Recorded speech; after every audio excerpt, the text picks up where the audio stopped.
ଅପାରଗତା ନା ଅବହେଳା। ବିଜେଡି ଅମଳରେ ବହୁ ପ୍ରକଳ୍ପ ଆଜି ହୋଇଛି ଅଲଡ଼ା।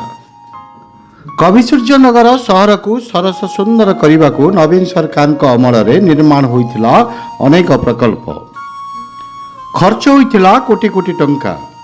ବିଶେଷ କରି ସହରର ବିଭିନ୍ନ ସ୍ଥାନରେ ନିର୍ମାଣ ହୋଇଥିଲା ସେଲ୍ଫି ପଏଣ୍ଟ, ଉଚ୍ଚମାନର ଉଚ୍ଚତା ଘଣ୍ଟା, କପ୍, ମଗ୍, ଭେଣ୍ଡିଂ ଜୋନ୍, 2ଟି LED টিভি, ବୁଦ୍ଧଦେବ ଭଳି ଅନେକ କିଛି ପ୍ରକଳ୍ପ। ଆଜି କିନ୍ତୁ ସବୁ ଅଲଡ଼ା ହୋଇପଡ଼ିଛି। ସରକାର ବଦଳିଗଲା ସତ, କିନ୍ତୁ ପୂର୍ବ ସରକାରଙ୍କ ଅମଳରେ ନିର୍ମାଣ ହୋଇଥିବା ଏହି ସବୁ ପ୍ରକଳ୍ପ ଗୁଡ଼ିକ ଆଜି ଏକ ପ୍ରକାର ଧ୍ୱଂସ ହୋଇଯାଇଥିବା ବେଳେ ଆଇବି ଛକରେ ବହୁ ଉଚ୍ଚତା ଘଣ୍ଟା ମଧ୍ୟ ଖରାପ ହୋଇଗଲାଣି। ରାସ୍ତାର ମଝିରେ ଲାଗିଥିବା ବିଭିନ୍ନ ସୌନ୍ଦର୍ଯ୍ୟପୂର୍ଣ୍ଣ ଗଛ ଶୁଖି ମରିଗଲାଣି। କପ୍ ମଗରେ ପାଣି ବଦଳରେ ରହିଛି ମଦ ବୋତଲ, ମଦ ଜରି। କେଉଁଠି ତ ବରଗଛ ମଧ୍ୟ ଉଠିଗଲାଣି। ତଥାପି ଏହାର କୌଣସି ପ୍ରକାର ମରାମତି କରିପାରିଲେ ନାହିଁ ଏବେକାର ସରକାର, ଯାହାକି ଚିନ୍ତାର କାରଣ ହୋଇଥିବା ବେଳେ କଲେଜ ଆଗରେ ଥିବା ବୁଦ୍ଧଙ୍କର ପ୍ରତିମୂର୍ତ୍ତି ମଧ୍ୟ ଧୂଳି ଧୂସରରେ ପରିପୂର୍ଣ୍ଣ ହୋଇଗଲାଣି। ଭେଣ୍ଡିଂ ଜୋନ୍ ଅଲଡ଼ା ହୋଇ ପଡ଼ି ରହିଛି। 2ଟି LED ଟିଭି କାମରେ ଆସୁନି। ଏହା କେବଳ ରକ୍ଷଣାବେକ୍ଷଣ ଅଭାବ କାରଣରୁ ଘଟିଥିବା ସହରବାସୀ ଅଭିଯୋଗ କରିଥିବା ବେଳେ ବ୍ଲକ ପାର୍ଶ୍ୱ ନିର୍ମାଣରେ ହୋଇଥିବା ପାର୍କର ଅବସ୍ଥା ମଧ୍ୟ ସେହିପରି। ପାର୍କ ମଧ୍ୟରେ ପୋଖରୀ ଆଉ ସଫା ହୋଇପାରୁନଥିବା ବେଳେ ଆଇ ଲଭ୍ ୟୁ କବିସୂର୍ଯ୍ୟନଗର ଫଳକରେ ମଧ୍ୟ ରଙ୍ଗ ଛାଡ଼ିଗଲାଣି।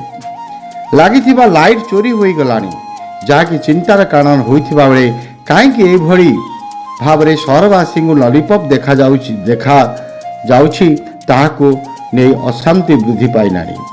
ଯେମିତି ଘଣ୍ଟା ହେଇଥିଲା ଏଠି ଆପଣଙ୍କର ଅନ୍ୟାନ୍ୟ ପ୍ରୋଜେକ୍ଟ ମଧ୍ୟ ହେଇଛି, କିନ୍ତୁ ସେ ପ୍ରୋଜେକ୍ଟ ଯେଉଁ ସମୟରେ ହେଇଥିଲା ବହୁତ ଚକାଚକ ଥିଲା। ପୁରୁଣା ହେଲା ପରେ ସେ ପ୍ରୋଜେକ୍ଟ ଗୁଡ଼ିକ କେଉଁଠି ନା କେଉଁଠି ତାକୁ ମାନେ ଭାଙ୍ଗି ରୁଜି ଗଲାଣି ଏବଂ ଅବ୍ୟବହୃତ ହେଇକିରି ରହିଛି।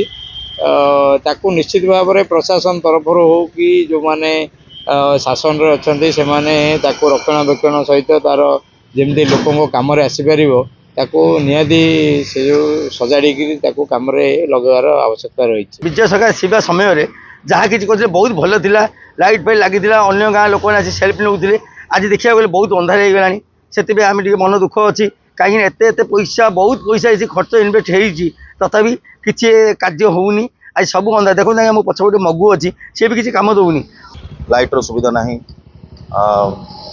ତାର ପୁନରୁଦ୍ଧାର କରାଯାଇ ପାରିନାହିଁ। ବର୍ତ୍ତମାନ ସରକାରଙ୍କୁ ଅନୁରୋଧ କରାଯାଉଛି ଯେ ସେସବୁ ପ୍ରକଳ୍ପର ପୁଣି ସୌନ୍ଦର୍ଯ୍ୟକରଣ କରନ୍ତୁ। ସରକାରଙ୍କ ପାଣି ଭଳି ଟଙ୍କା ଖର୍ଚ୍ଚ ହୋଇଥିଲେ ମଧ୍ୟ ଏହିସବୁ କିଛି ଆଜି ଭଙ୍ଗା ଦଦରା ହୋଇ ସହର ରାସ୍ତା ପାର୍ଶ୍ୱରେ ପଡ଼ି ରହିବା ଏକ ହାସ୍ୟାସ୍ପଦ ଘଟଣା ହୋଇଛି।